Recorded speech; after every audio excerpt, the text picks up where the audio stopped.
5, 4, 3, 2, 1. And it's live.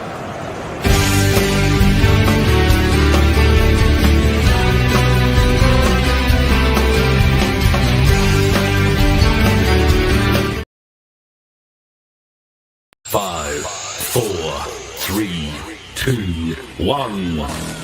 And it's live.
This is Leicester Till I Die TV.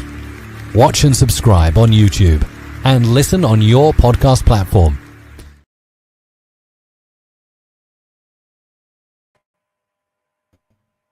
It's going to be one of those nights tonight, isn't it? I was panicking there. It's like panic mode. Yeah, you're on your own, mate. You're on your own.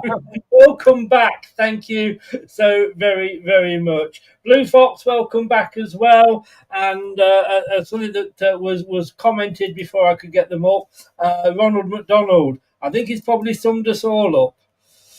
Hey.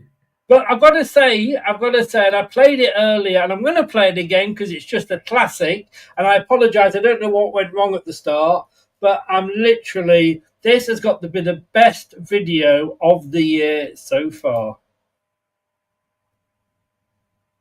And it's not playing.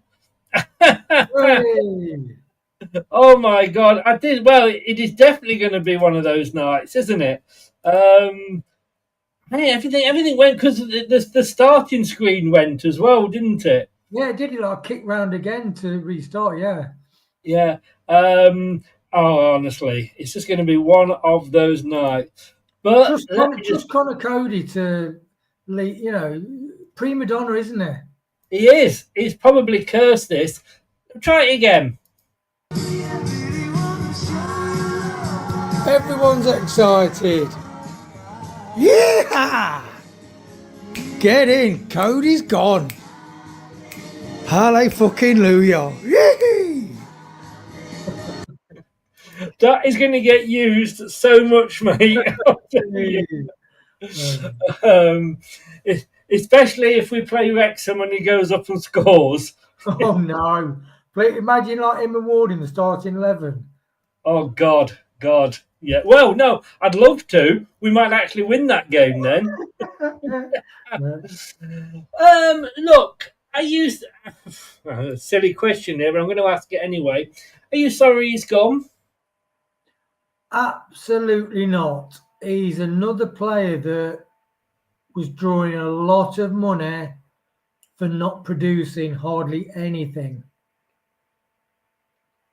And that's it, Chris, in a nutshell. That's it, yeah. I mean,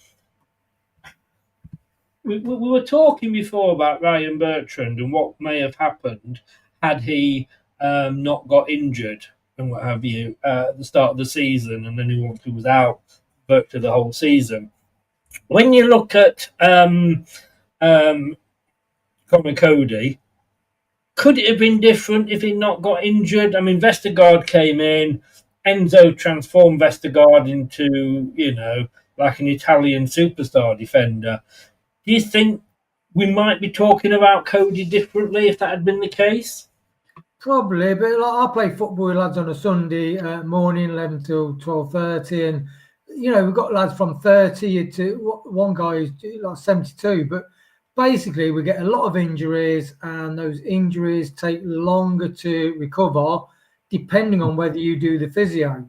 It's like Coady. I mean, if he'd have put as much effort into his physio and lack of in conditioning, so he didn't get injured, as he did doing moving his mouth, for instance, I think he probably never would have got injured. Who knows? I mean, it's hard to get injured when you're sat in a chair in a studio talking, isn't it? Really, but look, we said earlier. I mean, the guy is on £75,000 a week.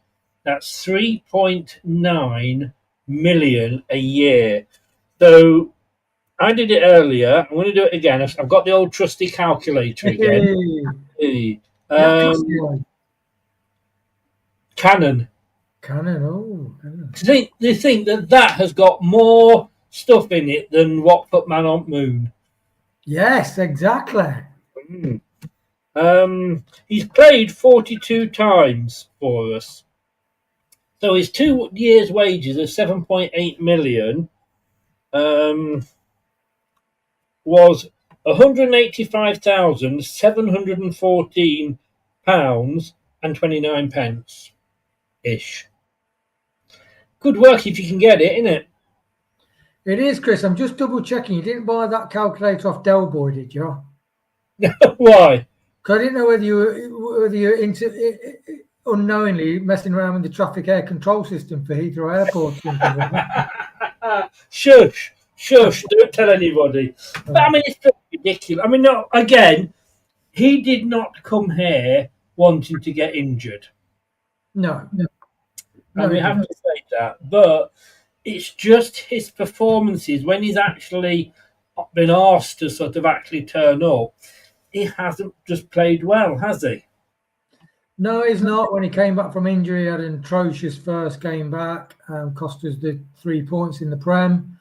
And it's just another sign of, if you sign these people who are coming towards the end of the contract, yes, they do bring experience, inverted commas, but they also bring injury concerns, significant injury concerns, and also they are players whose stock will depreciate every year you have them on your books. Yeah. So you're going to sell them for less than what you buy them for.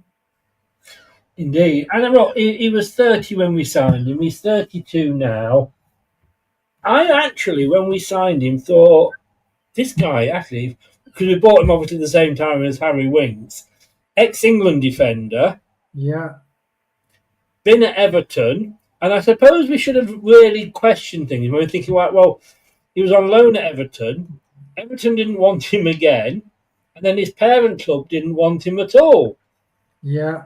Did the alarm bells ring for you a little bit there? They do, but I think we all look at football as impossibilities and romantic sort of, because we're football fans. And I think the way that, Stefan said, Calamity Coady. Yes, indeed. Indeed. Yeah. And that's the thing. That's the paradox with his name. England, played for England. You know, he's viewed as like a leader. Oh, we've got a leader coming to the club. What came from a really good club, Wolves. Like you said, sent him out on loan. And to be honest, how it's played out is, looking from the absolute outside, is how you'd think it probably might play out. Signing players like this. And yet we've been linked with a 30-year-old midfielder. Yes. Yeah, I know we touched on again earlier, but so yeah, as you say, Chris, it's what market are you shopping in? Who is your current business stature? How do people perceive you, as in whether you're attractive? You know. Yes. There must be times where, in sales, there must be times where you're thinking, "Oh, this salesperson could really help our business," and you're thinking. Sometimes you think, we really need him, so I need to sell my business rather than him need to sell himself.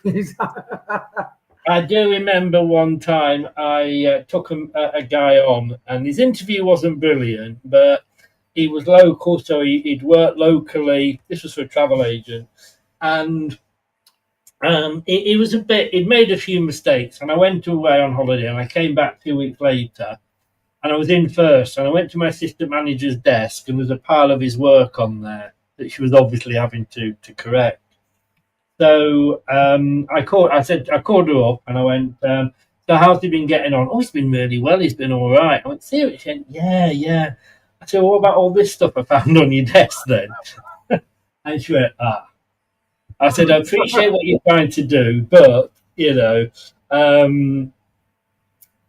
Anyway, he had to go. He had to go. But the interview process, Chris, you are best guessing, aren't you? You are totally. And I don't think, let's be honest with you, we do not sign, we didn't pay 20 million for Skip for him to be absolutely shite. Yeah. Or we didn't sign Edouard on loan for him never to appear on the pitch. These players, you sign them with the best intentions in the world. And look, down in the Championship, our first season down, ex-England guy, you'd look at that and go, well, like we're doing with Josh Brownhill, my God, this guy's got experience. He could really help us in this division. Yeah, definitely. I mean, I was following you by word and agreed with everything. Then you brought Edouard into the conversation, Chris. And all of a sudden, all my lifelong trauma came back.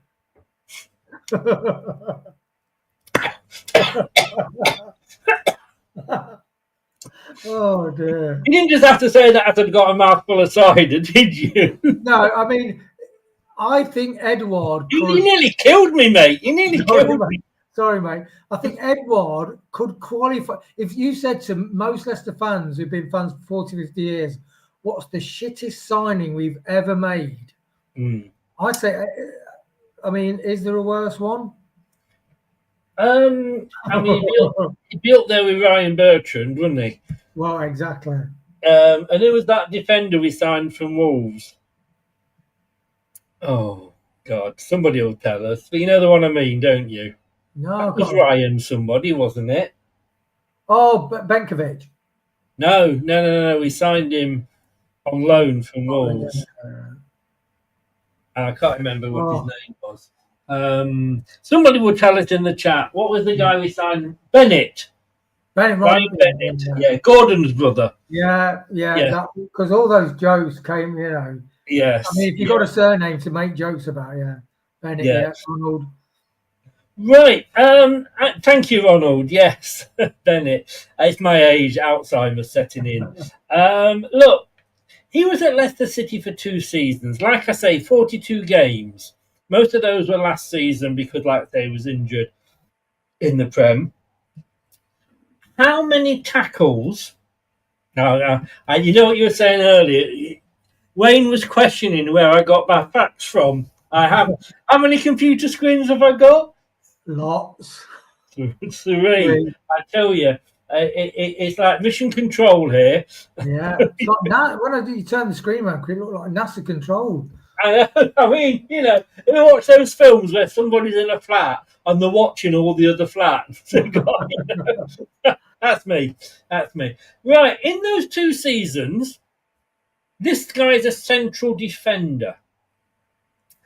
How many tackles do you think he made in those 2 seasons? Now, this is courtesy of fbref.com, so they're pretty much, stats is their thing, as they say. How many tackles do you think he made in 42 games? I think you said previously he made 46 appearances, so I'd say... 42. He wasn't that good. 42. I'd say 32. Lower? No. 25. Lower? No. His agent is trying to get you scrubbed off the internet in a minute. I'm going to screenshot this before it's taken down. Oh, I'll give you that. It was 19. That is woeful. Yeah. I mean, as you know, I always pick up Wout Faes on this because Wout Faes last season, and he played, in fairness, more than this guy did. And he went 2 games during the season and didn't make 1 tackle at all. And yet, these are central defenders. Surely their main job is to tackle. He put in 19 tackles. He won 12 of them. So, how much did I say he was on? 3 million, wasn't it, a year? 3.2, 3.4, something. 3.9, yeah. So times 2, divided by 12 tackles that he won. We paid him £650,000 per successful tackle. You know what? You need to do a regular feature, Chris's calculator. I like it. But when you say it like that, what? Every player that when they're Chris is getting his calculator out, is looking at you. Yeah. Now look, I'm not saying that Vestergaard or FaZe were any better, but they're still with us. But I'm just looking, obviously, here at Connor Coady. Yeah, I mean, come on. Challenges, right? How many challenges do you think he did?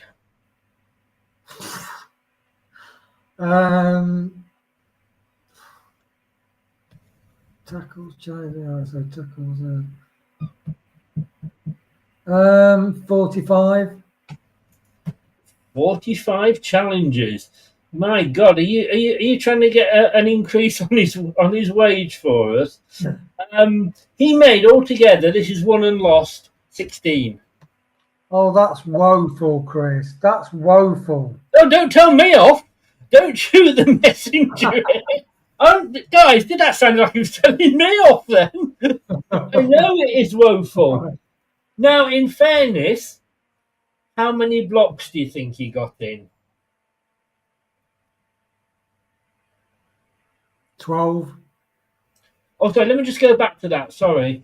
Out of those 16 blocks, 6 of those were against dribblers. And 12 against static players. Yes, yeah. What I'm going to say was, when you only make 6 blocks against dribblers, that's because we signed so many old players. that's a medical problem that they had. Dribbles challenged, so 6 dribbles tackled and 10 challenged. Now, blocks. Number of times blocking the ball, standing in its path. 39. Well, basically, that sounds like you can be a right lazy bastard and get those stats. Basically, we might as well have a traffic cone. Yeah. Well, one thing interesting, as you piling out all these stats, Chris, he's got a captain armband on, hasn't he? Oh, God. Number of times blocking a shot by standing in its path. 30. I mean, I'm sorry, this is an ex-England keeper. This is what even the fact that I know he was out for a long time, but surely this should be a standard requirement of a defender. You know, a goalkeeper, you want him to be able to stop a shot more often than not. Defender, you expect them to tackle. A midfielder, you expect them to be able to pass the ball. A striker, you expect them to be able to score. I know we fail on a lot of those, but I think what have Wrexham seen in this guy? I mean, I'm really glad that they've taken him. Don't get me wrong, but like you said earlier, him in front of Ward to give us the 6 points. Yeah, it's great. Imagine if like Ward has gone. Oh, to be honest, Leicester's got Connor Coady. You might worth taking a look at him. You're thinking, go on. Maybe Ward is a spy that we have put in the Wrexham camp. Do you know when Cifuentes was his fame for when he was in the Swedish league where he really lowered the average age of the squad? Maybe Wrexham are going the other way. Yes. As I've said many, many times, there's a very thin line between experience and old. Well, look at Coady. I mean, so like Vestergaard, 2 years ago, Enzo fancied in the Championship. It's 2 years later. Coady, injured, struggles to get back from injury, doesn't play. And that's the thing. When you get like Fatawu now, he's back from an injury, and not just a minor injury, Fatawu, ACL. Significant injury. Fatawu, within a year, is training, looking really sharp. If that was Coady, I don't think he would ever have recovered. And that's the trouble with it. Like, as you said, the dilemma with Brownhill. That's why you need a young player so can recover. Yeah. I mean, Gary Thomas says there, "Hi Gary, how you doing? No more centre backs from Wolves." We were actually linked with sending Coady back there, and we were going to get one of theirs. And as Blue Fox says, but sure his podcast stats were good. Can I just say, talking about stats, guys, all of these shows are also available on podcast, whichever your favourite or, your podcast provider of choice is. Just search Leicester Till I Die or LTID TV, and they're all on podcast. We are on we're on over 98,000 downloads in just over a season. Absolutely unbelievable there. I think that's how long I've been with TalkSport, maybe a season and a half. But wow. So thanks for your support there, guys. Right, let's have a look at Conor Coady. I mean, he has won a European Under-17s trophy. It was a long time ago, though. He's won second-tier champions. That would have been with us. He's won 2 of those. And he has won... Oh, what the hell is this? A Tomilo Torino International Algarve Under-17 tournament. I was amazed that Coady got 10 caps for England until I realised it was the Gareth Southgate.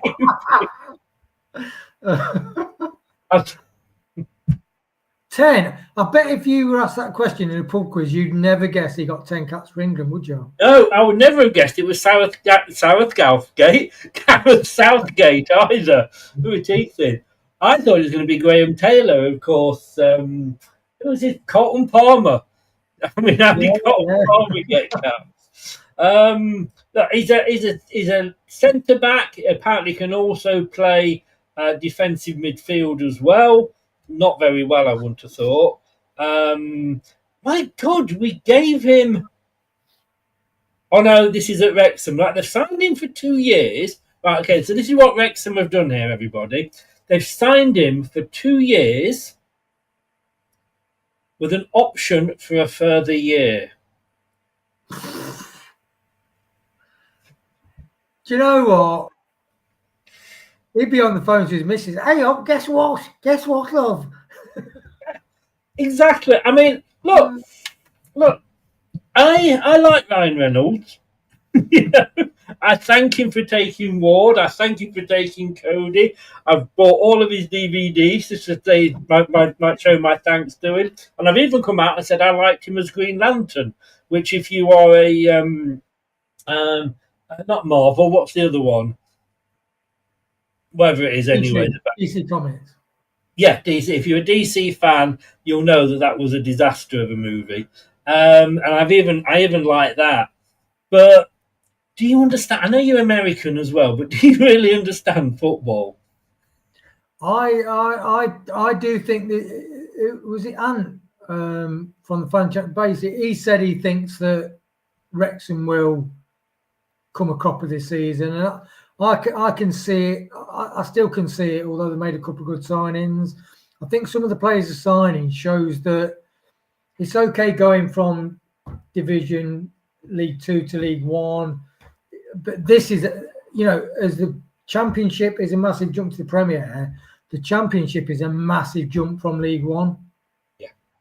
I mean, Ipswich did it, and they're obviously looking at Ipswich. And I've got to say, look, if Wrexham go up, I will be the first to say congratulations, because I love that story. I live down here on the south coast, and I saw Bournemouth go from bankrupt minus 17 points all the way to the Premier League. Well done, Bournemouth.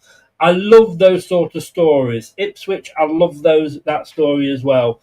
Just as a lot of fans love the Leicester story. But sometimes, do you remember when we had it was the Craig Levine era? Now, I'm sorry to, you've probably just about got over that, but I'm going to drag it up again. For a Friday evening, Chris, but there you go. And then there's a couple of managers before him. We were in the second tier, Division 2 at the time, I think it was, and we were signing anybody and anybody if they had a name. Les Ferdinand. In fairness, he was probably one of the better ones. Dennis Wise. Martin Keown. Oh, God. Do you remember? I used to think Dennis Wise. I really got excited about Dennis Wise, but it was just... Yeah. And we signed them because, they're Premier League. Yes, but they were Premier League. They're no longer Premier League. And they saw us as one last, if you like, payday. And I just wonder, maybe not Danny Ward, because in fairness, Danny Ward didn't have a club. And, he started his career at Wrexham. So I'm going to not say this not applies necessarily to Danny Ward. But Conor Coady, he must have looked at this and went, wonder what I've got to do to get that third year. Because obviously it'd be up to the club to give him the third year. He ain't going to get a third year because he won't be that good, will he? Well, unless they want to do some interviews and, pod work and different things like that, then he might be all right. They might want him for a bit of outreach, thinking this guy can talk for England. Let's see. He'd be the main presenter on Wrexham TV. He would. Yeah. Funny thing is, this made me laugh because his agent is World in Motion. I don't think he's been motionless. He has been motionless all year, hasn't he? Yeah. It was Mickey Adams that signed those players, I think. I'm not sure. It could have been. All I remember was we were signing all the old players on that. It just didn't work out, did it, Chris? That signing players of that age, every now and again you'll get it right and they'll just help and fit. But in general, they don't work out. And the thing is, the older you play you sign, they just depreciate in value year after year. Yeah. When he was at Everton, because he left Wolves and went to Everton on loan,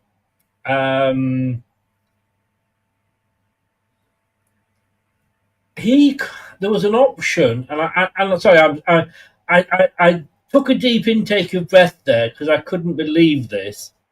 I mean, the more I do this, and the more I'm thinking, oh, fucking hell was John Rudkin up to? Well, we never know that, do we? Everton, at the end of their loan time, had an option to buy him for €5 million, and they decided not to. So what happened? Leicester came along, and we paid €12 million for him. Oh no, sorry, we paid 8.7. Yeah. His value was 12. We paid €8.7 million for him. If somebody like Everton, let's be honest with you, yes, the Premier League, but at that time you're talking Sean Dyche. You're talking. They were on the edge of relegation. Yes, exactly. Yeah. And if they looked at this guy who they'd had for the season, and I have to say, I don't know how often he played. Well, I'll look at that later. But they looked at him for €5 million and thought, no. That's a drop in motion. And he'd been playing for them. That's the bottom line. They'd seen him close up and personal. Yeah. Yeah. So maybe those people that didn't want Sean Dyche, maybe he had it up here after all. We've sold for 2.3, so we've technically lost. 6.4 million euros on him. Hello, Manny. How you doing, mate? A new mug born every day. Don't put yourself down like that, mate. I think be positive about yourself. What does Manny do with himself these days? Because he's been calling for fast-twitch Schreibers every for about half a season. Now we've got plenty in the side. I mean, Probably got nothing to talk about. He's the one person I didn't ask actually if he could do tonight because he was he said he's really, really busy. But Manny, it's up to you. A football player is like a new car. As soon as you take that new car, and you've probably got 10 miles on the clock or something because it's been driven to the showroom. As soon as you drive that out of the forecourt, you've lost 1,000. You know, by the time you got up to your first roundabout, it started to decrease in value straight away. And when you've got a player of this sort of age, that happens, I think, with these players. Not with the likes of an El Canoes, because they're on the upward trajectory. We're on the downward one with these players. And I think, to be honest with you, getting 2.3 million, and bloody tastic. And let's remember, we've saved 3.9 million on his wages. Which you worked out on your calculator, didn't you, Chris? Boobies! Hey. I was always a Shell Oil man myself. And the thing is, Professor Brian Cox, I love his shows, he says there's one constant in the universe, and it's called entropy. In other words, as soon as something is made, it starts to decay. Yes. And there's nothing more true than in aging football players. They do not go up in value, and they do not go up in speed, and they do not go up in tactical awareness. When they get to 27, 28, they really past the peak, and that's it. And so all these players that are playing too slow, hopefully he's the first one of a good 3 or 4 to leave. Yeah. Michael says celebration time. Kevin says Wrexham have Ward and Coady now. And they were doing so well. Maybe they can take phase off our hands as well. That would be. But if you look at his career, let's have a look at his career. He's not actually been around that much. He was at Liverpool as a youth player. He was there 6 years as a youth player. He joined them from Rainford Rangers, whomever that is.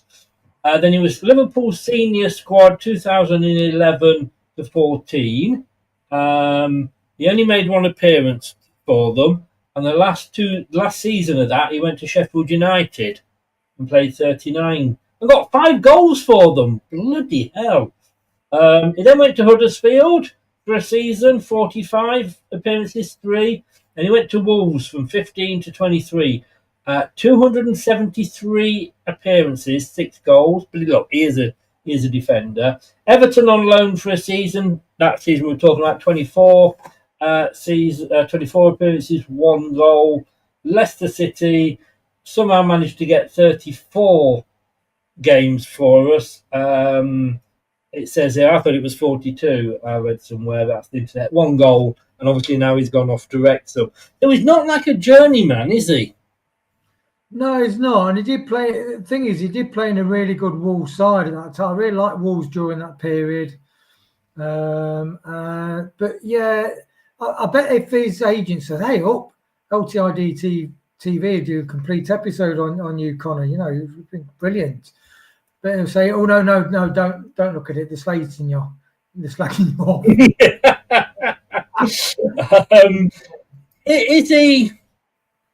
Is he that bad? Let's just say that.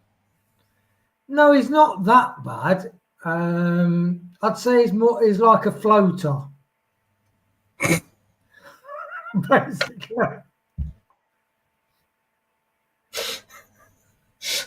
So it's like things like that do have a use, because if you recycle it, it ends up feeding the plants that, the crops that you can grow. But no, it doesn't fit When you said then he's a bit of a floater, I thought, what do you mean that you can't get rid of him no matter how many times you float? Exactly, Chris. I mean, it's like anything, So what is your output? What's your product? What are you delivering for? Like you said, the £3.4 million a year wages you are, plus your signing on fee, hardly anything. Losing his points against Palace. Getting injured, the last game against Cone, he was literally slow. He was like a tortoise.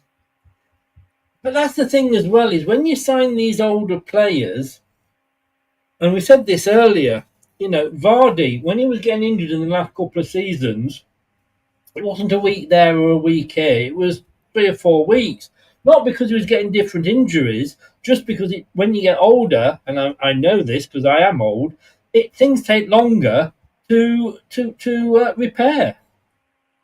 Yeah, they do, and that in a nutshell is what the problem is, Chris. That's the problem with players like Coady. And like you say about Ricardo, same with Ricardo. We love Ricardo. He's super skillful on the ball. He can literally get the ball in the middle of a group of players and either punch a pass through, run out to the wing, because he used to be really back fullback. Great ball retention, but he's prone to injury because of his age. And will we ever get a full season out of Ricardo? Jury's out. Connor Coady. I mean, the fact that they've signed Coady after seeing Leicester play FC Cone, that is like a mind explosion to me. Oh, it's not real, is it? No. It's just not real. Where I could say, what were the stats men doing? Have they picked up an old sort of internet page or something? Chris Michael said there's some Wrexham lager. Well, I was just looking at that, to be honest with you, and all I'll say is he wasn't wrong. Hey, how quick was that? Very good. Wrexham lager, brewed in Wales since 1882. He said, have you ever had any? No, I didn't even know it existed, to be honest with you. But, you're like a teenager on the internet, you are, Chris. That's why my keypad's so sticky.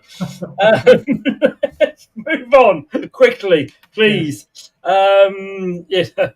could have a couple of pints of that to celebrate, couldn't we? Just a sidetrack. I always drink Thatcher's Gold. Well, my supermarket of choice now has got my favourite cider in. The old Irish Magners. Oh, I used to love Magners. Yeah, I absolutely. When I go on holiday to Lanzarote, which I might be doing a third time this year soon, they sell is Magners, and it's absolutely brilliant. And they started selling it now at my supermarket. Now it's more expensive. This is 10 for £10, Thatcher's. That's 10 for 15, but they are half as big again. Well, no, maybe about a third as big again. So I think Magners is a nice, smooth cider. Yes. Welcome to cider for the ages. Thing was, and I'm only looking here, right up until 2022. Now that's only 3 years ago. He was in the England squad. Like you say, it was Gareth Southgate. So you maybe got to allow for that, but he's played in England under 16, under 17, under 18, under 19, under 20. It's a shame they couldn't get him under the patio. Very good, Chris. Hey. Thank you very much. Here all night, everybody. You know what's interesting though? I didn't realise Coady played tennis finals for England. That probably explains how all of a sudden England players were on camera walking into the changing rooms on a big international match with earphones in. Quite possibly, mate. Quite possibly. Leicester City, I could say 12 games for us in the Championship. 22 for us in the Premier League, so that's 34. That's just league games, of course. League games. Michael, no, I haven't, mate. I haven't tried. I'm not a lover of cloudy cider, to be honest with you. I like the nice crisp flavour of it. I can't remember the last time that we sold a player that we were so happy to get rid of. I mean, Tom was like apoplectic, wasn't he, after that FC Cone game? He says, never play them two together, ever.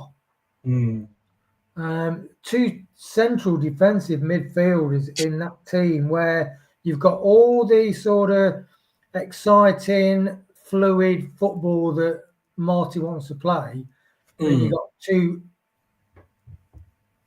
concrete booted central defenders and two concrete booted central midfielders. It was turgid, Chris. It was. But can you remember the last time we were so glad? I mean, it's going to happen a lot, in fairness,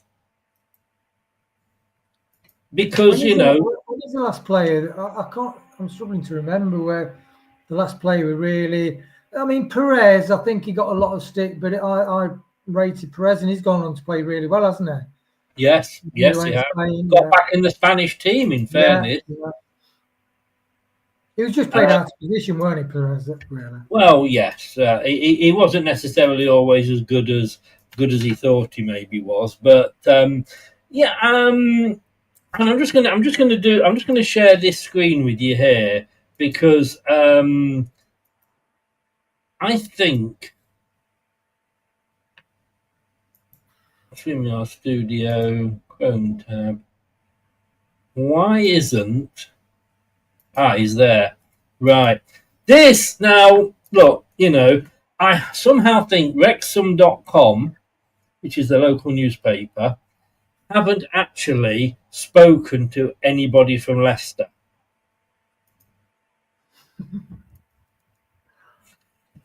And you can't really see that, can you? Let me just line that up a little bit better.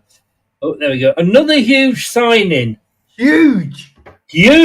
Not just another signing there, Wayne. Another huge signing as Conor Coady joins Wrexham AFC from Leicester City. Wrexham say they are delighted to announce the signing of Conor Coady for an undisclosed fee from Leicester. Probably because they're too bloody embarrassed that they paid anything. Leicester City pending international clearance and resignation. Coady 32 arrives at the Stock K Raz Stadium, I guess it is, on a 2-year deal until the end of 26-27 season with an option of an additional year. There we go. They're really building the part up here. The 10-time England international joins the club from the Foxes, where he played 43 times in all competition. The Liverpool-born defender adds vital experience to the squad with 485 professional appearances, 198 coming in the Premier League. On signing for Wrexham, he said, "I'm over the moon. It's a special day, I'll be honest." Over the moon, that's probably where most of his defensive clearances went, wasn't it? Very good, Chris. Very good.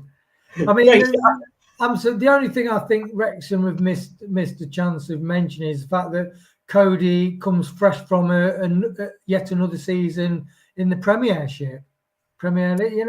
I mean, that is like it's been written by his agent, to be honest. It doesn't. If that isn't an exercise in a company buying something and trying to convince the fans they've actually made a good decision, I don't know what is. No. It reminds me, this signing for them reminds me of Vestergaard and Bertrand when we signed them. Yeah, well, it mirrors what we signed Coady in the first place. Yeah, we thought we were getting established Premier League quality who was still on top of his game. And how did that work out for us? I don't know. I don't know. I mean, I can say I'm just glad. Michael Buttermoon. I didn't see that. I mean, this is what Leicester have said. We can confirm a deal has been agreed between Leicester City and fellow Sky Championship side Wrexham AFC for the permanent transfer of Conor Coady, subject to league approval. Again, it's an undisclosed fee. Maybe we just don't want to sort of announce that we've actually got any money for him because run off with it before they change their mind. He joined us from Wolves in July 23. Like I said earlier, an experienced and respected figure within the dressing room. Really. I mean, they've kept it that I've got to say is 1, 2, 3, 4, 5, 6, 7, 8, 11 lines. Yeah. Now, normally when the club put up a good buy, normally a bit more than that, isn't it? Well, I think Leicester seem to have a recent history of keeping things quite brief, don't they? Like Brian Barry Murphy, for instance, when he went. But I did expect just to have 4 words on the statement saying "thank fuck for that." Yeah, exactly. One more leech out the door. Yes, definitely. I mean, who do you think is going to join him? Sorry, who do you? Who do you think is going to join him leaving? I think Faz fancied his chances elsewhere. To be honest, he is still getting in the Belgium squad. I think he'll move abroad, Faz, probably. I mean, he's not been linked with Saudi Arabia yet, has he? I don't know, because No, not seen him linked with anybody yet. It's a funny old transfer window. It's still quite early into it yet, and there are 1 or 2 big moves, but Isak's not. He wants to move on, but he's not gone. There's been a couple of signings, but they're not. I think the next week or 2 we'll get a lot of activity, and hopefully, like with the PSR, I think the keeper, Coady going. It's started, isn't it? It started. Yeah. It has, but the whole transfer window, not just ours, it's not really taken off yet, has it? No, I think our transfer business will be more getting people out the door, and we've been begging the club to get people out the door. Like you've had Rob Tanner on the show. He said, Chris, it's just not that easy. No, it's not that easy to just get people out the door. I mean, Connor Coady could have. I mean, I don't know what Wrexham are paying him. Surely can't be 75 grand a week. He could have stayed here, and I suppose I'm thinking about it. I mean, he could have stayed, as a lot of players do, and just taken the money. And I suppose if he's on half of that, because he's got a 2-year contract and he had a year left with us, probably knew that he would not get an extension. The only extension that I would have given him was a big long pole to push him in the canal. Am I being nasty here? Well, only slightly, Chris. Only slightly. He shouldn't be such a dickhead, should he? I mean, Michael Phipps has said, your love child, Chris, FaZe. Look, if FaZe was my child, I would have drowned him at birth. Let me just make that clear, okay? I would not. Chris, when I think Michael's got something there, because when Faz actually goes, I think you'll feel a little bit lost. Well, who will I complain about? This is the Your question. mission, should you choose to accept it, Chris? Yeah. Well, I've forgotten what I was saying now before that. Um, Couldn't have been something interesting or important, could it? But no, look, you know, he's yeah, but you were saying about his contract, weren't he? Would he get another year at Leicester? And yeah, he wouldn't get another year at Leicester. I think he knew that was never going to happen. What will you do with the wig? Yeah.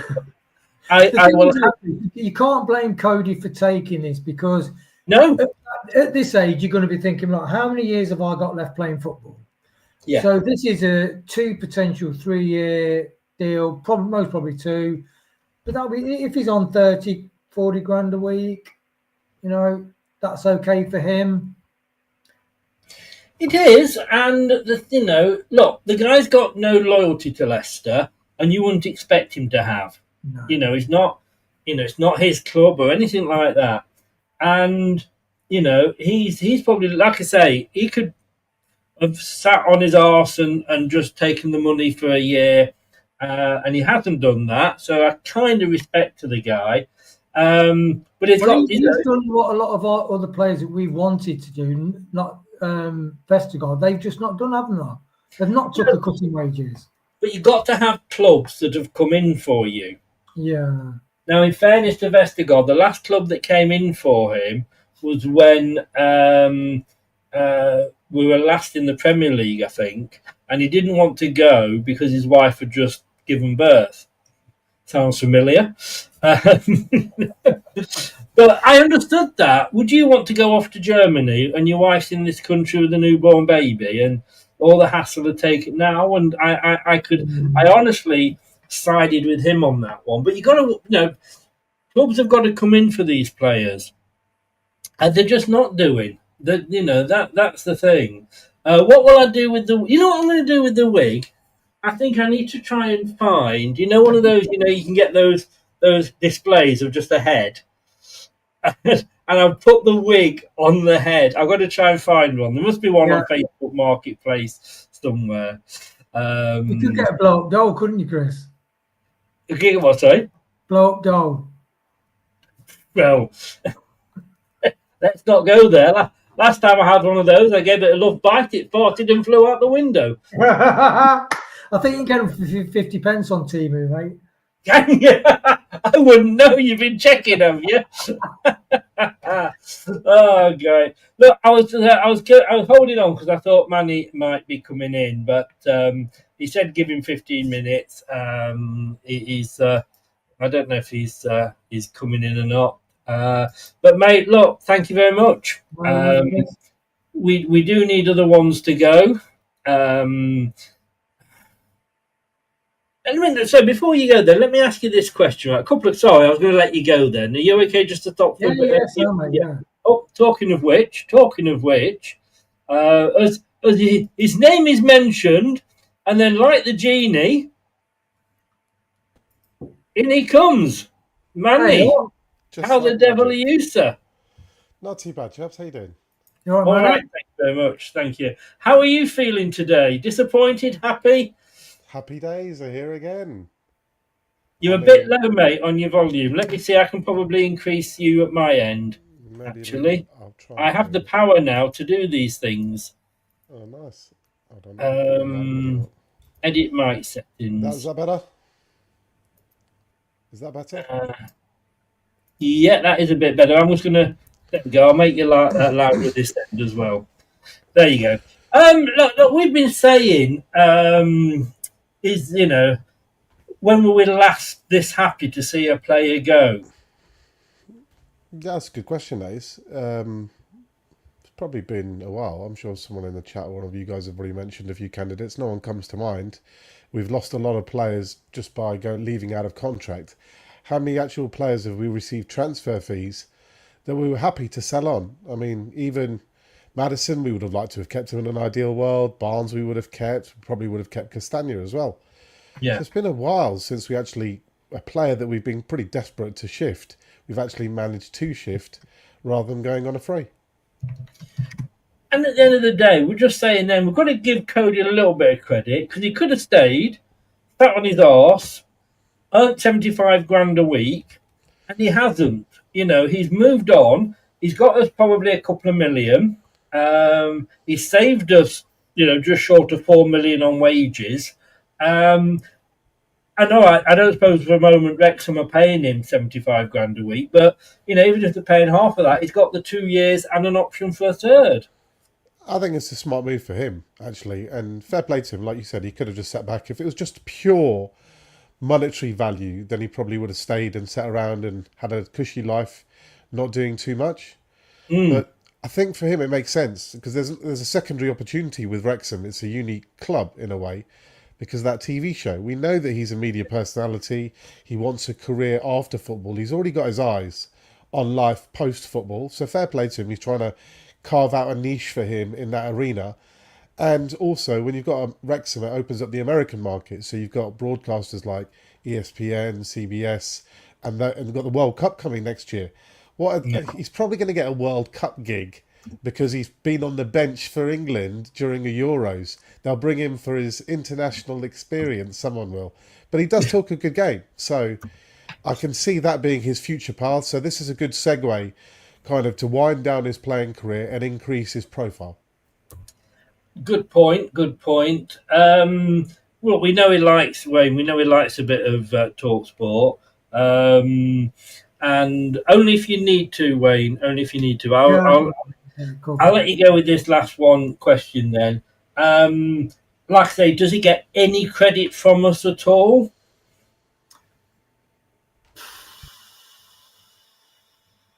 No, it's like anything. Some things don't work out. It's not worked out for Coady really, and I think he was a pivotal part in our relegation last year from his substitution and just giving that penalty away against Palace when we were 3 points in the bag with a goal that was offside. It was registered onside. So yeah, he talks a good talk, and it's like anything. You can talk. Words are cheap, actions denote who you really are. And I don't think he came up with the goods for the team. It's all right wearing the captain's armband, like in the graphic, but he didn't. For me, he didn't lead as a captain. Then you got someone like Nelson already, who when Chowdhury goes off, he's giving him the armband. So that your captain leads by example, and for me, he didn't lead by example. Pure and simple. No, he didn't. Do you understand? You're happy to? I'm happy for you to stay, Wayne, if you want to. Stop for a bit. If you are, stop for a bit, Chris. That's okay. Yeah, no, that's fine then. Come and stay, Wayne. What are you doing? Where are you going to go? Come on. He's been with me all night, I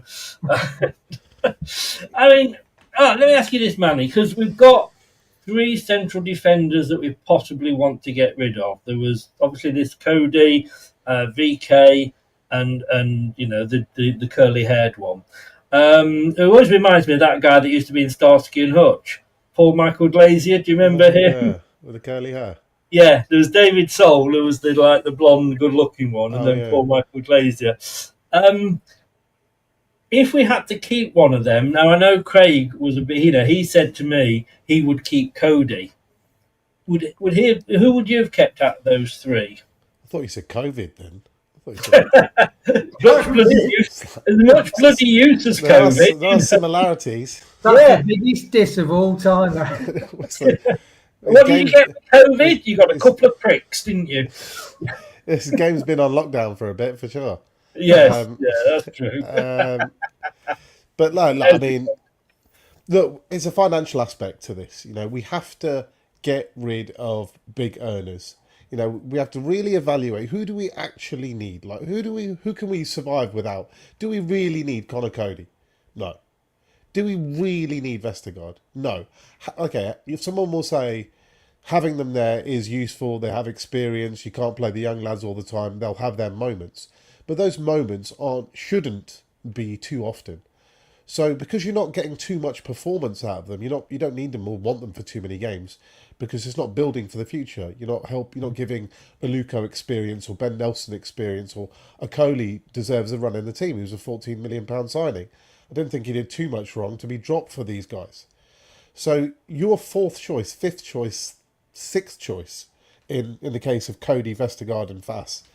So can you really pay, as a business that's trying to tighten its belt, your 3rd, 4th and 5th choice centre-backs large wages? Does that make logical sense to anybody?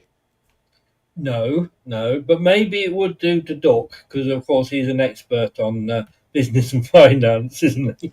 Let's not get into that one again. But this is an interesting thing, though. Like Chris asked me and Tom and Craig, so which of the 3 inverted commas experienced defenders would you want to keep in the squad alongside the great young talent we've got? Because we've all got, like, Coady talks a good game, Vestergaard punches the ball through, but Nelson does that anyway. And then Fazzy's quick, but his positional awareness, he goes on walkabout. So it's quite difficult, isn't it? Who would you have out of those? If you want an experienced person in the back line to help the young kids, in the middle and up front, it's quite a difficult thing to choose. There is another option, which is, depends on what money you get. I mean, they have different monetary values. We've got 2 million for Coady. We're assuming Vestergaard would have to be 0, so it would just be a wage saving at his age. And Wout Fass, there's been talk of anywhere from 6 to 10 million euros, depending on who you believe. So for that kind of money, why don't we just get rid of all of them? And we'll have, which we've sold 2 now, So now if we sell Fast for say €6 million, say, call it £5 million, that's seems reasonable, and you get zero. So you've got £7 million in the pot, but you've lost 3 players. Now we've still got 3 centre backs in Aluko, Nelson, and Coady. Sorry, Aluko, Nelson, and Coley. We've got £7 million in the pot. Now we can find yourself a centre back for £2-3 million. You know, we've done scouting shows before. I could find you a brilliant centre back for €8 million. Absolutely, 24, physical beast. Gone international recently. Kid's going to go on to be a £40-50 million centre back, I think. You could pick him up for 8 now before everyone else clocks on, and you have 4 solid centre backs then. But your profile has changed, and your wages have changed. So, I mean, it's not like we can't sign anybody else to replace them. In reality, though, are we going to be able to get all of these 3 out the door? Probably not. You know, we've got 1 out the door. We should tick the box there. It's a case of whoever comes in for anybody else and last man standing. Then you might say, we'll keep 1 of them just in case we have a bad run of form and we need to make a change, just in case, whatever. And unfortunately, that will end up being Vestergaard because he's the least likely to leave. If it was on performance alone, I'd keep Wout Faes out of them. They're all not the best, but I think he is the best out of them. And in the Championship, he did do okay last season, last time he was there. But he's a bit more mobile than Vestergaard, so it helps your team play slightly different ways. And I think his comedy elements and mistakes won't be as punished as often as it was in the Premier League.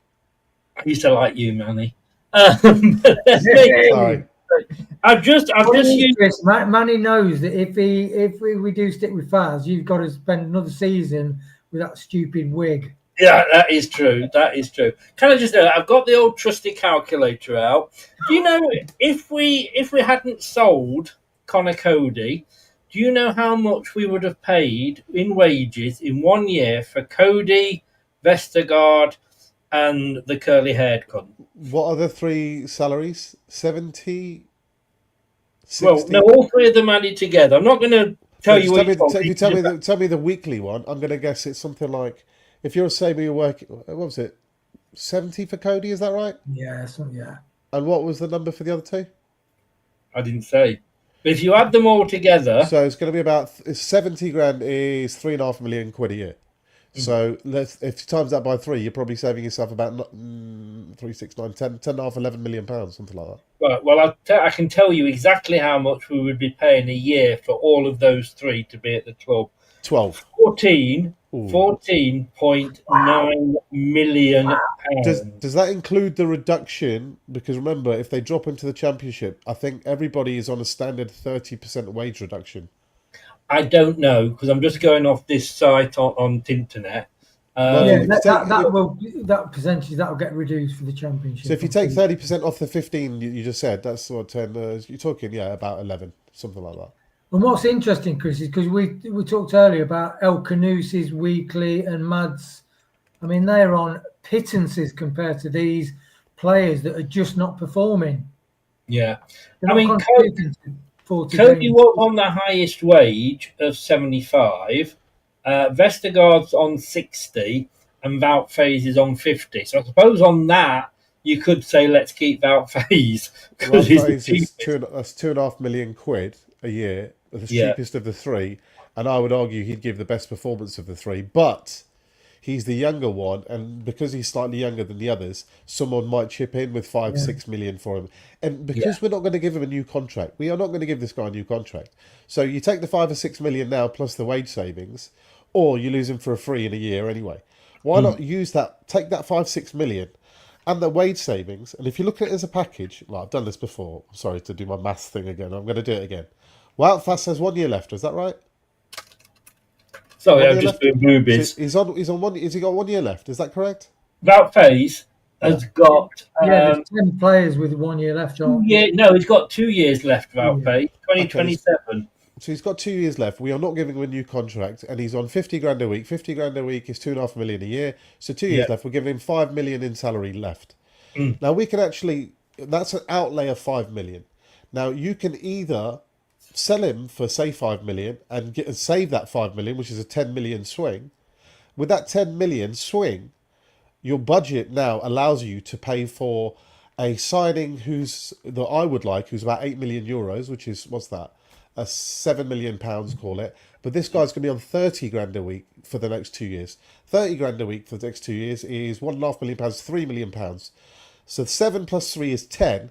It's a direct swap. But the difference is you're getting a 24 million in 2 years' time when the contract ends. Instead of having Fass on your books that's worth zero, who's 29, 30 years old, you're going to have a young player who's 26, and if your scouting is good, is worth 40, 50 million pounds. It's mathematically an absolute no-brainer as a package. You need to shift those guys out massively. Appreciation, depreciation, yeah. Age-related. Yeah, because like we said, they're like cars. The older they get, the less money you're going to get back for them.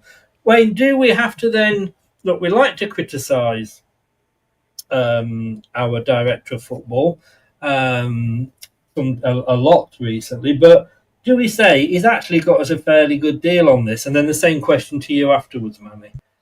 Yeah, and look, fans love to criticise. In life, it's far easier, and humans love to criticise. It's not harder to praise people and say, you know what, well done for that, and I appreciate what you've done there. And the board have come in for a lot of criticism, but you got Seagrave finally coming to fruition. You've got the board have got Monk. Sorry, that was Top just ringing me then, by the way. Sorry about that. Cody's agent saying there's a horse's head being delivered to you. But, Top says, are you giving us some credit now? Yeah.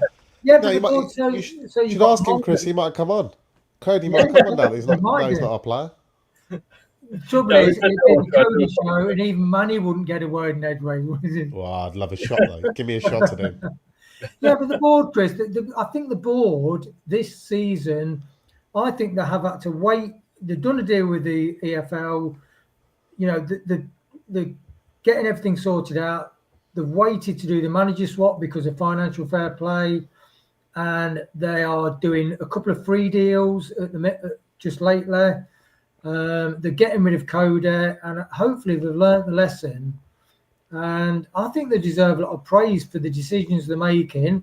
And sometimes by not making decisions, for fans saying, you need to sign a manager, you need to sign players. I think they're making some really good signings. Seagrave has finally come to fruition, which I don't hear too many fans who've criticised them actually giving them praise these days. And they've got a manager who is like Enzo on steroids, as in the flexibility. He'll have Thomas high pressing, it going into midfield, people swapping. I'm really excited about this season, and I think the board deserve praise for the appointments they've made. And if they can get one or two more old ones out the door, get rid of all the old overinflated wage structure, happy days. I'm not sure, Manny, whether he said in the middle of that to give John Rudkin any praise or not. It was one of Wayne's political answers. Hey. Manny, would you give him credit for getting this deal? Yeah, of course. Look, it'd be unfair if you weren't balanced in your approach. If somebody makes bad decisions, you get criticism. If you make good decisions, you should get praise. That's only right and proper. People, I know the fans are, get the board out, get this out, but there is also the possibility that people can understand the errors of their ways. You make mistakes, you learn from it, you smarten up, you wise up, you don't make them again. And that's the crucial point. You don't repeat that. So when I hear rumours of like Brownhill or Ben Mee or these other people linked, I think, oh dear, have you learnt your lesson? Because if you sign those kind of players, then you haven't learnt your lesson. So there's no point in getting Coady out the door if you're just going to replace him with another version of Coady in a different position, effectively. So I like to think that, suddenly our squad, if we can shift a few more, some of these bigger winners, Daka's going to go, Vestergaard will be gone in a couple of years. Get rid of one or two others, but crucially, don't make those signing mistakes. Understand the kind of team you're trying to build, the kind of profile of players that you're trying to that you need in your squad in order to do that. And I think Cifuentes shows that they've clearly thought about it. And I maybe this is a bit wishful thinking, but maybe they're testing the water and they were trying to see what fan reaction was. So we were linked with all kinds of managers, and the fans generally weren't having it. Cifuentes was one where most fans were pretty okay with. And now that we've seen the Marty a little bit, we've seen a few interviews and stuff, and seen the intensity he wants to play. It's not a lazy, languid, slow-paced game. It's a high-press, intense, lots of energy. We've seen him starting Monga, giving him lots of game time already. We've seen Page play, we started with Andy King, giving these kids a chance. Suddenly, we can see a new Leicester City. That old Brendan's team, that those players are now gone, pretty much. And now, like Wayne and yourself have been saying, Seagrave, that got a lot of criticism by fans for several years, they didn't appreciate that these infrastructure projects take a decade, 15 years to filter through. But now that these kids have been training at that place with the finest quality around, you can see technically it's not just one kid. If it was Monga, then you say, well, whether it was Seagrave or another, he was just a brilliant talent that was always going to come through. But the fact that there's 4, 5, 6, 7, 8, and who knows what else, you're very, very hopeful that all of a sudden the wheel has started turning. And now other young players who are 12, 13, they'll watch Jeremy Monga this season in the Championship play for Leicester and go, that kid is brilliant. Man, I would love to go and look, Leicester give these kids a chance. Look at all these other kids getting game time. What a brilliant place to develop. It's like almost like a Pele vibe, isn't it, Mongo? Yeah, absolutely. Absolutely. And parents will be watching and going, look at this place here. This is fantastic. What a place. Would you like your kid to be trained at Seagrave or to be trained at some relative shack that they've been using for the last 30 years? Which one would you choose for your finely tuned athletic footballer? No, totally. And you plant an oak tree, and it's going to take you a long time to get acorns. You have to give it time to grow. Talking about growing, Reece, young man, how the devil are you? All right, lads, how are we doing? All right. You've obviously seen the news, and I guess the same as everybody else here, you're happy. Yeah, good deal. I think I'll just allude to what you lads just said. I think we need to give the board credit on this one. I think seeing people moaning that, how are we only getting 2 million? I think that's a great deal for a 32-year-old that's 12 months left of his deal. And it's a good deal all around for us all. We get 4 million. Is it £4 million a year off the wage bill or whatnot? Whatever he's on.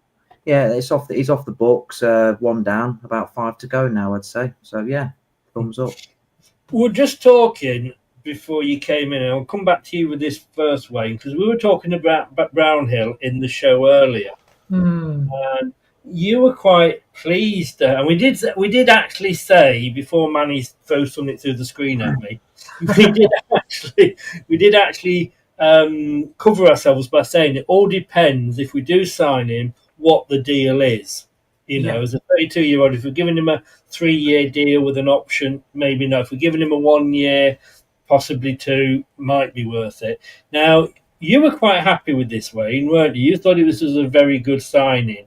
My Burnley mate has said he's a good player in this division. Let me come to you first, Manny, then to you, Reece. Because you said before, Manny, have we not learnt by buying these older players? It's a trap. You're falling into the same trap. Rewind. When we're linked with Connor Coady, what are people saying? Good player, good experience, will help you out. 29, 30, still got a few years left in him. All right, he's going to take a lot of wages, but it'll help get us back up and give us a fighting chance of staying up in the Premier League. That was exactly the same thinking that brought us Ryan Bertrand, and Ryan brought Vestergaard in, and it was exactly the same thinking that brought in Harry Winks in as well. Same problem. If you keep buying players for the Championship, you're going to end up with a Championship squad. But people keep saying, we're in the Championship, so that's what we should do. No, you don't build a squad for the Championship. You've got to build a squad that has a fighting chance of staying up in the Premier League. And the Championship is your training league in order to build that team.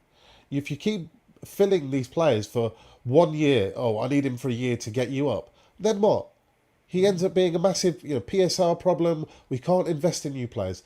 The alternative, rather than having a Brownhill, is use that money. Again, Brownhill's looking for 60 grand a week. 60 grand a week is 3 million quid. He'll want a 2-year deal. £6 million plus insurance, signing on fee, agents fees, probably about £7.5 million quid package. For £7.5 million, I can find you a young, really talented player that might not be the finished article today, but give him 46 games, like Abdul Fatawi, right? That was a bit more expensive, but the principle's the same. Just give them game time, and if you give them game time and you do your scouting properly, what you end up with is a person that can be a driving force to keep you in the Premier League rather than an anchor that that stops you from moving forward. Reece, I can see what Man is saying, but we've actually got a lot of young midfielders at the club anyway. We've got Winks, we've got Thumare, we've got Skip. I mean, it's scary when you read these names out, isn't it? Indeed is probably going to go. I mean, this guy is only 29. He's, I say only. He doesn't kind of fit into. He doesn't fit into Cifuente's sort of age bracket that he normally goes for, which is 25 and under. Central midfield, can play defensive, can play attacking. I guess when I've thought about it, whilst we've got those others still hanging around, we don't want to add another one, do we?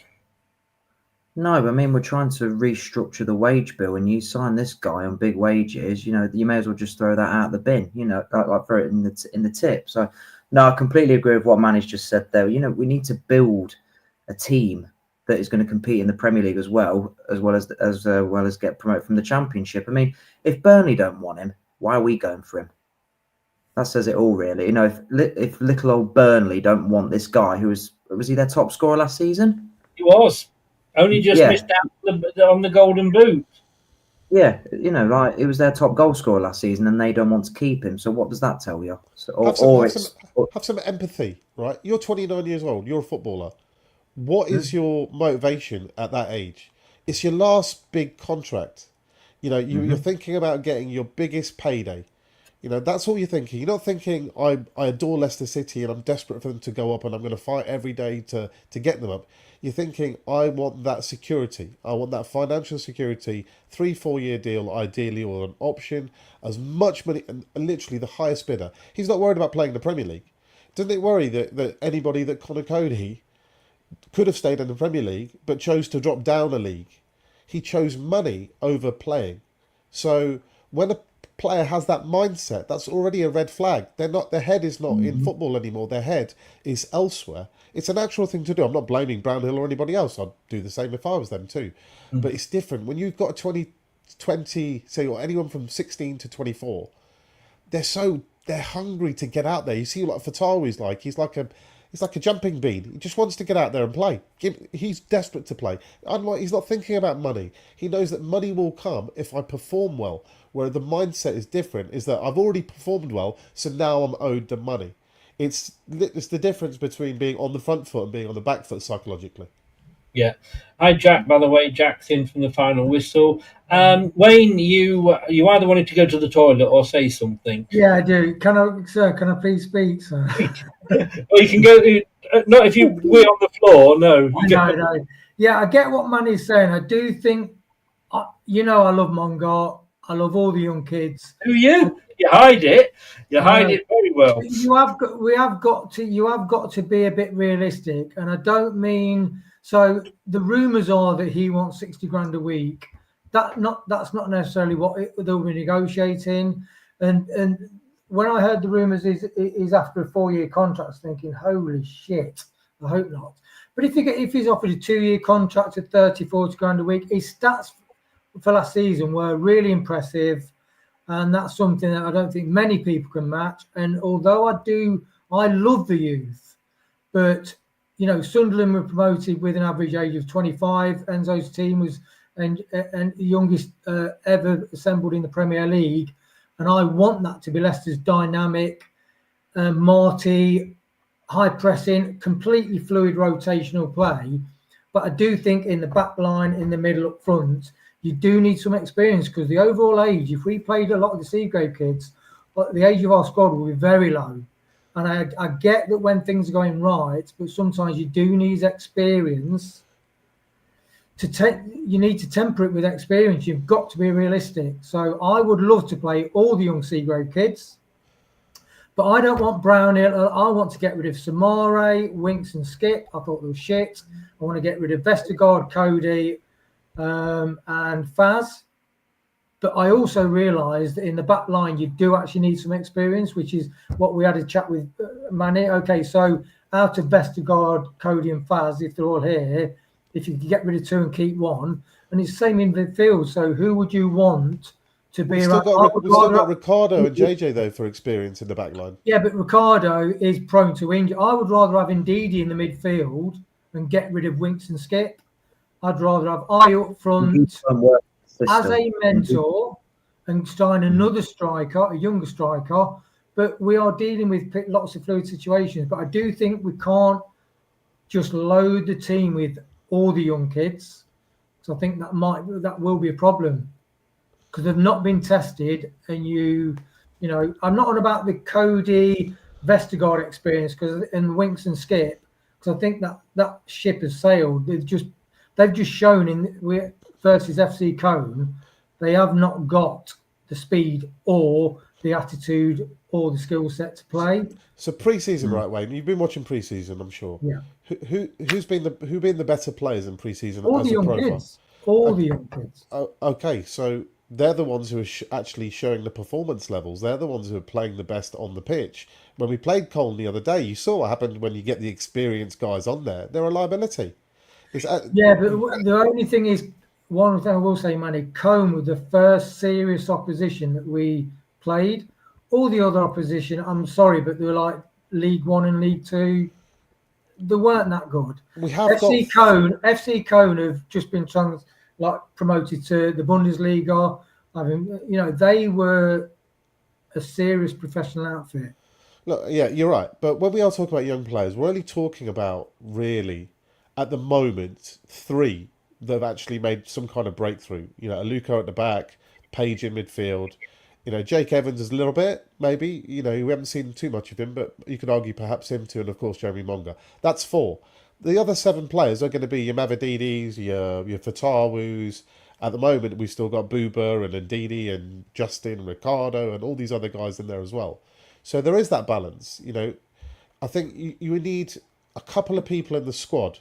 They don't necessarily need to be on the pitch, but a couple of people in the squad is fine. And I think Ricardo is a absolutely brilliant pro, brilliant attitude. Probably as I should be our club captain moving forward. If you don't want to go somewhere different like Ben Nelson, Right. But they're the experience. The other guys also, for that experience you're looking for, you're paying such a premium for it. Is it really worth that premium when it means that you can't sign players anymore?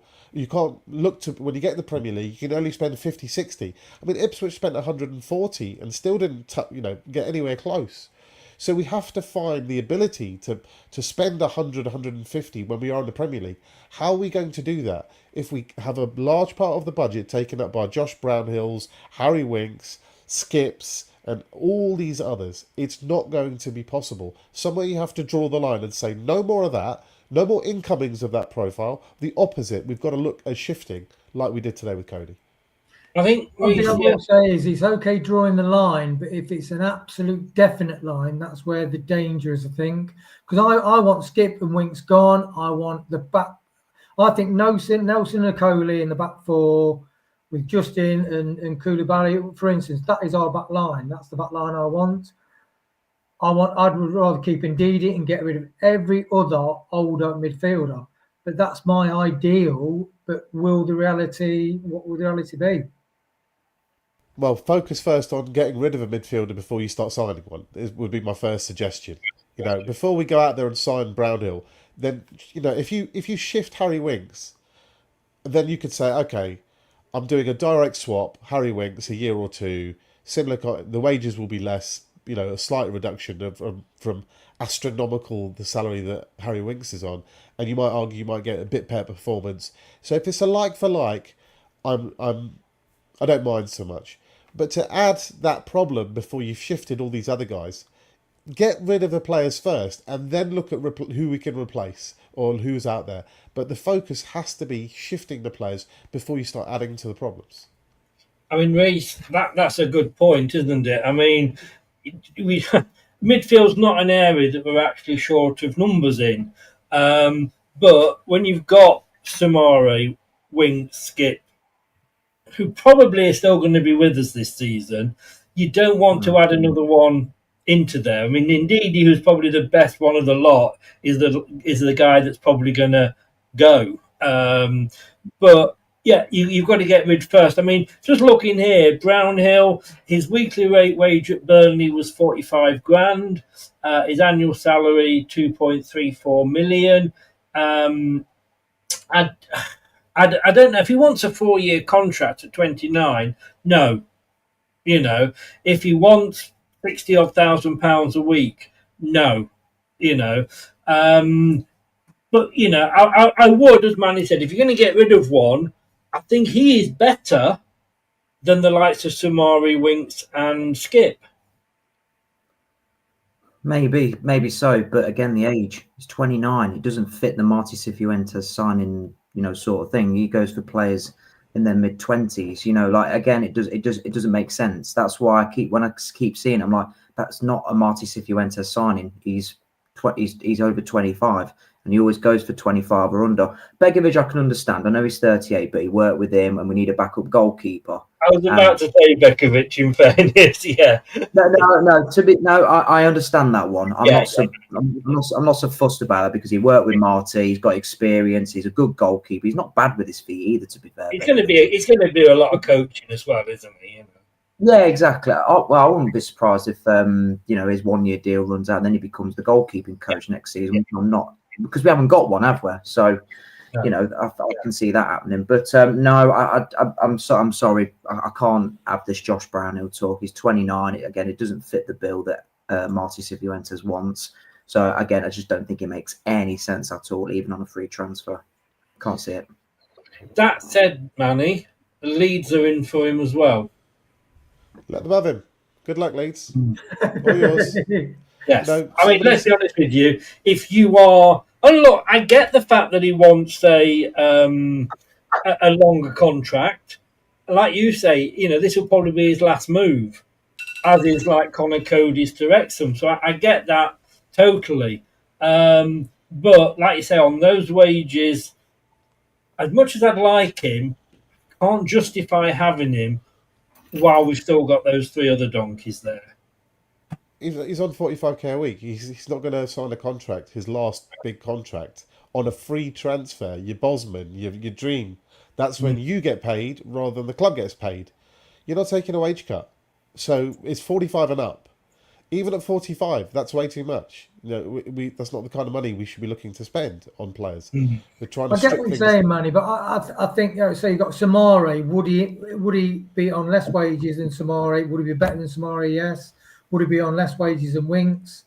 So if you shifted one of them, you've got a point. If you could shift one of them, but at the moment, no one's coming in for Samari. I wouldn't want him in our current thing because I think Samari, Winks, and Skip, get rid of them. Look, FC Cone game are core of midfield, core of defence, completely showing them up for what they're worth. Yeah. Look, if it was me, this is what I would do.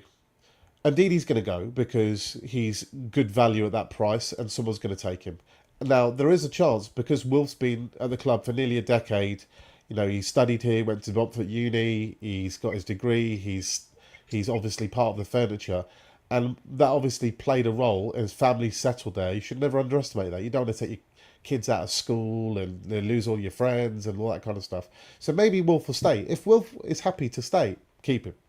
Then the focus will be, I'd try and get rid of Sumare, I'll try and get rid of Winks, I'll try and get rid of Skip. If I could get rid of those 3, I still wouldn't be signing Brownhill. I'd now have ammunition. I'd have money in terms of transfer fees, and I'd have money in terms of salaries that are in my budget. That means I could go out there and sign 1 or 2 players. If I could sign 1 or 2 players and I've got £8 million, I wouldn't be signing Brownhill. It's the package. Don't get fooled. It's on a free. It's on a free, but you're paying an extra £2-3 million a year in salary versus another midfielder that you would buy. So it's not actually much of a free. It's like Bobby Cordova-Reid was on a free, but he's on 60k a week. That's a lot of money. That's £3 million a year. Stats last season for the Championship were impressive. And Vestergaard's stats were good in the Championship when he played there, and Harry Winks was good in the Championship when we played there. they still end up being a problem for you in the end. That is not enough of a barometer for you to take a 3-4 year package on a player like this. It has to be beyond the first year in the Championship. What about after that? What about after that? Either he gets you up, which you'd say he's done his job, but then he's a liability for the next 3 years, still on big salary, and he'll want a bump up on salary for getting promoted, by the way, so it would probably be more than, let's say he's on 60, it would bump up to 80, and you wouldn't want him on your books because he's not going to be good enough to keep you in the league. You end up coming back down, you're in the same boat as we are now with Winks and Vestergaard again. It's a trap. It's a yo-yo. I'm going to call it a yo-yo trap. It looks like that's what you need to get up, but it's also what facilitates you coming straight back down again. I think at 4 year, it is a trap. 2 year, I can see the logic in it. He won't take a 2 year, not a 29. At 29, he'll be pushing for a minimum 3 year plus an option. He'll be looking for a 4. If any wants to offer him a 5, him and his agent will take that too. Just looking, Reese, and I'm looking at Leicester's payroll distribution here since 2004 up until last season. We have paid more wages to defenders than midfielders, strikers, and goalkeepers. Goalkeepers, I guess, there's less of them, obviously. And look, it is a problem. We know that with the wages. But I'm going to ask you this, and then we're probably going to wrap it up. I'll come to you first, Reese, and then I'll come to Manny and Wayne. I mean, well, no, before I get to that, sorry, let me ask. That was the question I wanted to ask you, Reese. This we were saying before. You've got to give credit to the board for getting rid of Coady, and the fact that they've got possibly $2 million for him, plus they've got his wages off the box, etc. So let's give them some credit for that. But that credit gets wiped out, does it, if we sign Brownhill? 100%. 100%. It just does not fit the bill at all.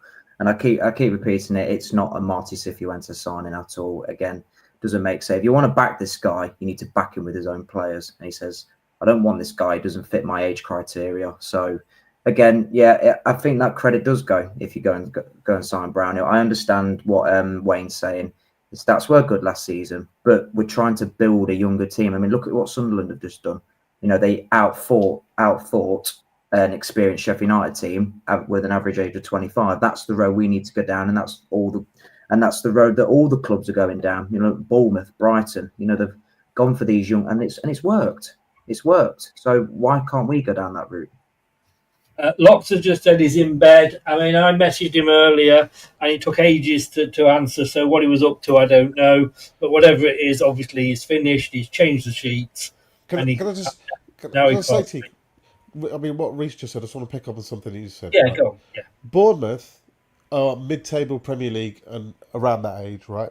They bought Milos Kerkez at, 19 years old, okay? They bought Zabani at 21 years old, and they bought Dean Howson at 18 years old. 18, 19 and 21. All three of them have played in the Premier League for them.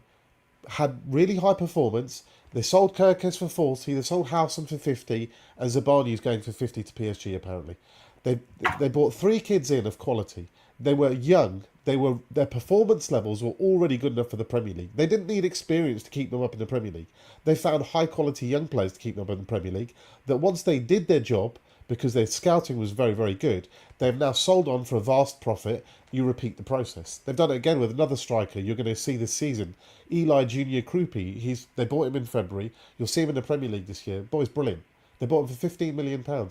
This is how you progress the club. You buy high-quality kids. They are already good enough to do the performance levels that you want. You don't need 29, 30-year-olds. These guys are already good enough today. And then once everybody realises that they're good enough, you sell them for a vast amount of money. You repeat the process over and over again. And then once you generate large amounts of transfer surplus, like Brighton have done, they have posted a £161 million surplus. You use that money to improve your infrastructure, get the stadium bigger, get the foundations of the club stronger. That is how you grow a club sustainably. Good words, good words. Wayne, you first then, same question to everybody. We said this earlier, transfer window's not really taken off yet, you know. I think it's going to be a late one. Do you think Leicester are going to get sort of people are looking at Leicester and thinking, yeah, there's a couple of players there we could be interested in, but we'll hang on right up until the end when they're going to be desperate? Probably that's perfect business sense. That's what any of us would do if we run a business. We'd go try and time it right to get the best price. But I mean, the one thing with the transfer window, don't forget that we've got like Alves, Nelson, Monga, Jake Evans. So we've got a keeper, we've got a brilliant manager. So I think we've already got rid of Coady. I think we're doing quite well in the transfer window. We only need a couple more people of quality. We've got everything we need there with the Seagrave kids. So I just think things are going well. As long as we carry on making the right choices, I think we're on a good course. Manny, let's say nobody comes in for these players during the transfer window, which we probably think who is going to come in for the likes of Skip and what have you. Are they in your mind if you are Marty Cifuentes for the opening game? They're on my bench, maybe. But to be honest, I'm not starting the season. The one player that I know people have been chatting about is I would definitely start Mavididi, because I think if you don't start Mavididi, you might start off on the wrong foot with him, and once you start off on the wrong foot with him, he might not have you moving forward, and you need him this season. You will definitely need him. So there's, apart from those sort of key psychological Is that player questions, power though? no, it's good management. Is understanding that every human being has different psychology, and some people need an arm around them, some people don't. Look, you play Mavididi for 1 or 2 games, and then you might drop him and say, look, at least I gave you a chance. But you have to do that with some players if you want to squeeze the best performance that they have. But Mavididi is Manny's love child, isn't it? yeah, I like him a lot. He scored 15 goals in the Championship last time. That was, I think, 2 behind Somerville, who's player of the season, and he missed about 20 chances that I can remember that he probably should have scored. So says Wayne, who's trying to adopt Monga as we speak. Reece, look, Sheffield Wednesday, we don't know if that game's actually even going to go ahead at the moment, but by the look of it, they will not have a very strong team to put out. Do you gamble and put a team as much as you can with the youngsters out? I would personally, yeah. I'd like to see. I mean, just quickly, Manny, if you're playing Mavididi, and obviously Monga's been playing on the left as well, where would you fit them both in, or would you bench one and start one? No, I'm consistent. I think Bilal's.